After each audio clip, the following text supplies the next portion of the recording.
Hello my dear students, ব্লুমিংস্টার একাডেমির আরও একটি ক্লাসে তোমাদের সবাইকে জানাই স্বাগত।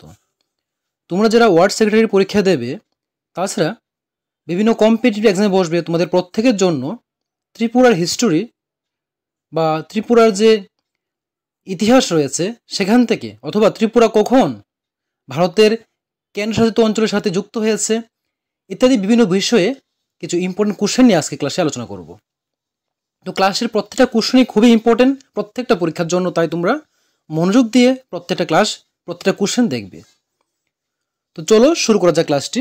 দেখো, আজকের ক্লাসের প্রথম যে কোশ্চেনটা হচ্ছে, এখানে বলেছে which among the following day Tripura recognised as the C category state, অর্থাৎ নিচের কোন দিন ত্রিপুরা সি অর্থাৎ বা গ শ্রেণীর রাজ্য হিসাবে স্বীকৃতি পায়।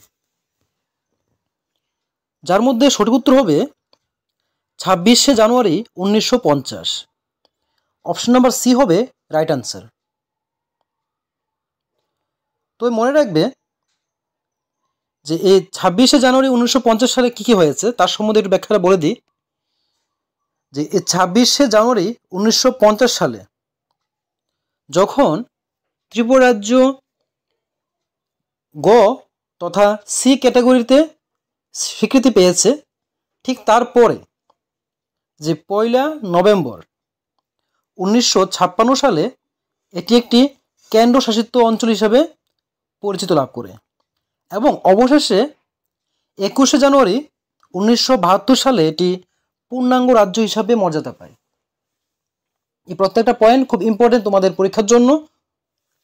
আবার বলছি যে ত্রিপুরা সি ক্যাটাগরিতে অন্তর্ভুক্ত হয়েছে 26শে জানুয়ারি 1950 সালে এবং এই যে 1 নভেম্বর 1956 সাল তখন ত্রিপুরা কেন্দ্রশাসিত অঞ্চল হিসাবে পরিচিতি লাভ করে এবং 21শে জানুয়ারি 1972 সালে ত্রিপুরা পূর্ণাঙ্গ রাজ্য হিসাবে মর্যাদা পায়। নেক্সট কোশ্চেন নাম্বার 2 বলা হয়েছে which among the following day Tripura merger agreement was signed by Maharani Kanchan Prabha Devi, অর্থাৎ নিচের কোন দিনে মহারানী কাঞ্চন প্রভা দেবী ত্রিপুরা একীভূতকরণ চুক্তিতে স্বাক্ষর করেন। এখানে 4টি অপশন রয়েছে। 9th September 1949, 15th October 1949, 26th January 1950 and 21st জানুয়ারি 1972। যার মধ্যে সঠিক উত্তর হবে 9th সেপ্টেম্বর 1949। অপশন নাম্বার এ হবে রাইট আনসার। তবে তোমরা মনে রাখবে যে তিনি ত্রিপুরার শাসনভার নিয়ে এবং স্বাধীন ভারত ইউনিয়নে ত্রিপুরা একীভূতকরণের কাজটি তত্ত্বাবধান করেন। যদি বলা হয় যে কে ত্রিপুরা শাসনভার নিয়ে এবং স্বাধীন ভারত ইউনিয়নে ত্রিপুরা একীভূতকরণের জন্য কাজ করেছেন বা তত্ত্বাবধান করেছেন, উনি হলেন কাঞ্চন প্রভা দেবী। শেষে 1949 সালের 9 সেপ্টেম্বর ত্রিপুরার এই অন্তর্ভুক্তি চুক্তি স্বাক্ষরের মাধ্যমে ত্রিপুরার ভারতভুক্তি সম্পন্ন হয়। মনে রাখবে 1949 সালে রাজ্যটি ভারতের সাথে একীভূত হলে তিনি রিজেন্ট হিসাবে পদত্যাগ করেছেন। মানে 1949 সালে যখন ত্রিপুরা রাজ্যটি ভারতের সাথে একীভূত হয়েছে তখন যে মহারানী কাঞ্চনপ্রভা দেবী তিনি রিজেন্ট হিসাবে পদত্যাগ করেছেন। Next question, on which day Tripura became A full flagged state of India, অর্থাৎ ত্রিপুরা কোন দিনে ভারতের পূর্ণাঙ্গ রাজ্যে পরিণত হয়। 9 September 1949, 15 October 1949, 26th January 1950 and 21st জানুয়ারি 1972। তো দেখো, এই যে 4টি অপশন রয়েছে, যার মধ্যে সঠিক উত্তর হবে যে ত্রিপুরা ভারতের পূর্ণাঙ্গ রাজ্য হিসাবে পরিণত হয়েছে 21 অর্থাৎ জানুয়ারি মাসের 21 তারিখ 1972 সালে। অপশন নাম্বার ডি হবে রাইট অ্যান্সার।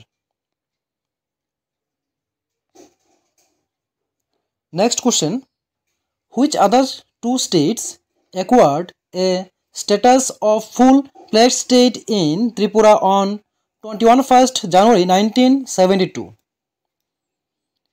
অর্থাৎ 1972 সালের 21শে জানুয়ারি ত্রিপুরার সাথে অন্য কোন দুটি রাজ্য পূর্ণাঙ্গ রাজ্যের মর্যাদা লাভ করে?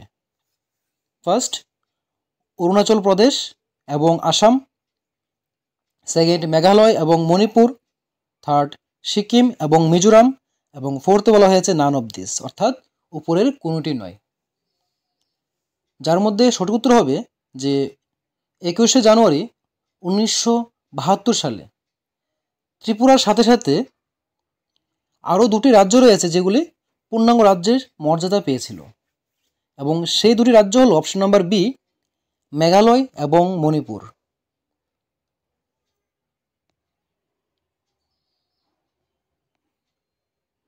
Next question, on which day Tripura became A union territory of India? অর্থাৎ ত্রিপুরা কোন দিনে ভারতের কেন্দ্রশাসিত অঞ্চল হয়ে ওঠে? প্রথম option 1 September 1956, second option 15 October 1949, এবং থার্ড অপশন হলো 26 জানুয়ারি 1950, এবং লাস্ট অপশন হলো 21 জানুয়ারি 1972। যার মধ্যে সঠিক উত্তর হবে 1 সেপ্টেম্বর 1956। নেক্সট কোশ্চেন নাম্বার 6-এ বলা হয়েছে, who was the first chief commissioner of Tripura after it merged with India? অর্থাৎ ভারতের সাথে একীভূত হওয়ার পর ত্রিপুরার প্রথম প্রধান কমিশনার কে ছিলেন? ফার্স্ট অপশন মহারাজা বীর বিক্রম কিশোর মাণিক্য বাহাদুর। সেকেন্ড, শ্রী সুকুময় সেনগুপ্ত। এবং থার্ডতে বলা হয়েছে, থার্ড অপশন হলো রঞ্জিত রয়, যিনি আইসিএস ছিলেন। এবং ফোর্থ হলো কাঞ্চন প্রভা দেবী মহারানী রিজেন্ট। যার মধ্যে সঠিক উত্তর হলো অপশন নাম্বার সি, শ্রী রঞ্জিত রয়, তিনি ছিলেন আইসিএস।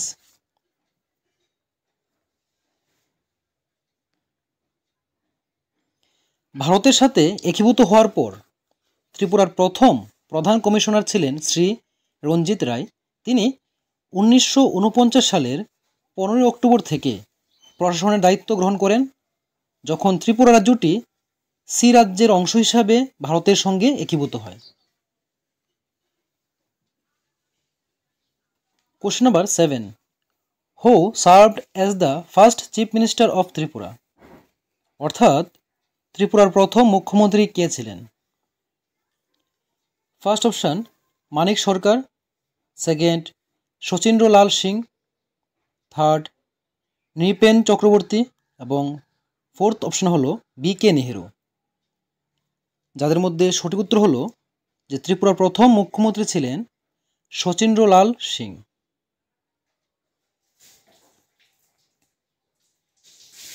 তিনি ভারতীয় জাতীয় কংগ্রেসের একজন নেতা ছিলেন এবং 1963 সালের 1 জুলাই থেকে শুরু করে 1971 সালের 1 নভেম্বর পর্যন্ত এই পদে দায়িত্ব পালন করেছেন।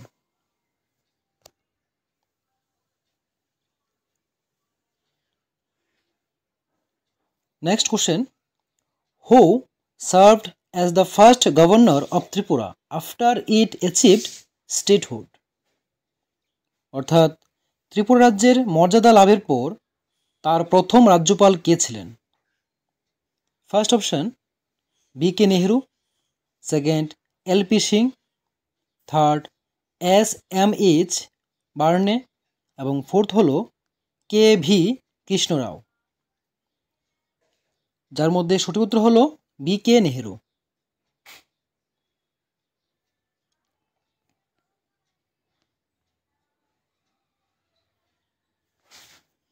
তিনি 1972 সালের 21শে জানুয়ারি থেকে শুরু করে 1973 সালের 22শে সেপ্টেম্বর পর্যন্ত এই পদে নিযুক্ত ছিলেন। নেক্সট কোশ্চেন নাম্বার 9-এ বলা হয়েছে, how many articles three there in Tripura merger agreement signed by Maharani Kanchan Prabha Devi on 9th September 1949। অর্থাৎ 9 সেপ্টেম্বর 1949 সালে মহারানী কাঞ্চন প্রভা দেবী স্বাক্ষরিত ত্রিপুরা একীভূতকরণ চুক্তিতে কয়টি ধারা রয়েছে? ফার্স্ট 10টি, 9টি, 8টি এবং 21টি। যার মধ্যে সঠিক উত্তর হবে 8টি।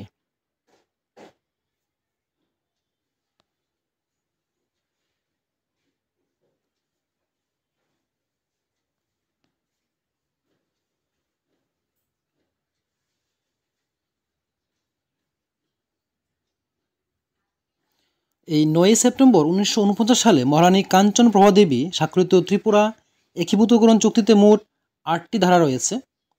এই চুক্তিটি নাবালক মহারাজা কিরিট বিক্রম কিশোমাণিক্যের পক্ষে সই করা হয়েছিল, যার মাধ্যমে ত্রিপুরা ভারতে অন্তর্ভুক্ত হয়। Next question, when the first election in Agartala municipality was held. অর্থাৎ আগরতলা পৌরসভার প্রথম নির্বাচন কবে অনুষ্ঠিত হয়েছিল? 5th November 1951, 9th September 1949, 6th December 1952 এবং লাস্ট অপশন রয়েছে নান অফ দিস। যার মধ্যে সঠিক উত্তর হবে 5th নভেম্বর 1951।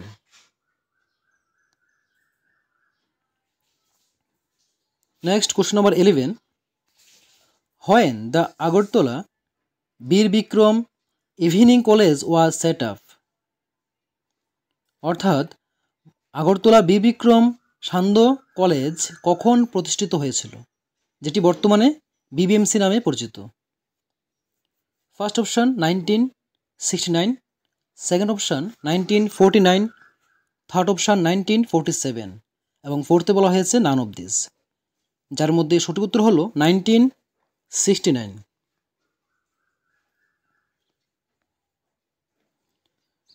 মনে রাখবে যে আগরতলার যে বীর বিক্রম সান্ধ্য কলেজ, যেটি বর্তমানে বীর বিক্রম মেমোরিয়াল কলেজ বা বিবিএমসি নামে পরিচিত, এটি 1969 সালের 19শে আগস্ট প্রতিষ্ঠিত হয়েছিল। প্রতিষ্ঠার পর এটি মহারাজা বীর বিক্রম কলেজের প্রাঙ্গণ থেকে কার্যক্রম শুরু করে এবং 2002 সালে নিজস্ব ক্যাম্পাসে স্থানান্তরিত হয়। নেক্সট কোশ্চেন নাম্বার 12, এখানে বলা হয়েছে, what is the name of the first full length feature film in Tripura. অর্থাৎ ত্রিপুরার প্রথম পূর্ণ দৈর্ঘ্য চলচ্চিত্রের নাম কি? First option Rupantar, second the tales of tribal life, second Jugantar এবং ফোর্থ হলো নান অফ দিস। যার মধ্যে সঠিক উত্তর হলো option number A, Rupantar.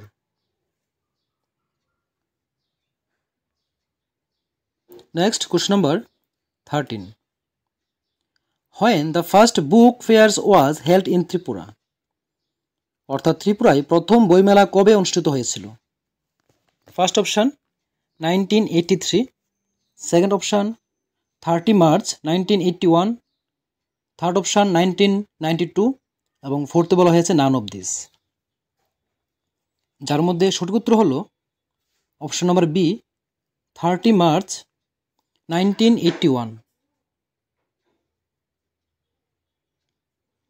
Next question number 14, who was the first speaker of Tripura legislative assembly. অর্থাৎ ত্রিপুরার বিধানসভার প্রথম স্পিকার কে ছিলেন?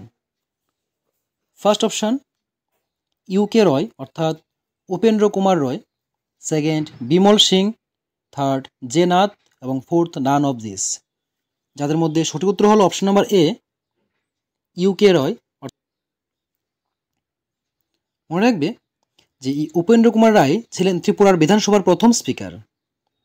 তিনি 1963 সালের 1 জুলাই থেকে শুরু করে 1966 সালের 11 জুলাই পর্যন্ত এই পদের দায়িত্ব পালন করেছেন।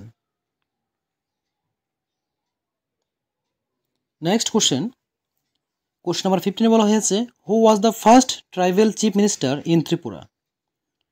অর্থাৎ ত্রিপুরার প্রথম উপজাতি মুখ্যমন্ত্রী কে ছিলেন? First option Dasharath Deb, second Dinesh Debbarma, third J Chowdhury এবং ফোর্থ হলো নান অফ দিস। যাদের মধ্যে সঠিক উত্তর হলো অপশন নাম্বার এ, দশরথ দেব।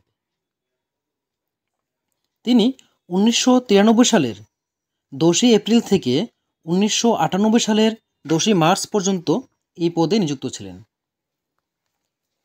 এই হলো আজকের ক্লাসের 15টি ইম্পর্টেন্ট কোশ্চেন। আর এরকমই ইম্পর্টেন্ট ক্লাস পাওয়ার জন্য তোমরা যারা এখনও চ্যানেলটিকে সাবস্ক্রাইব করোনি, সাবস্ক্রাইব করে নিও।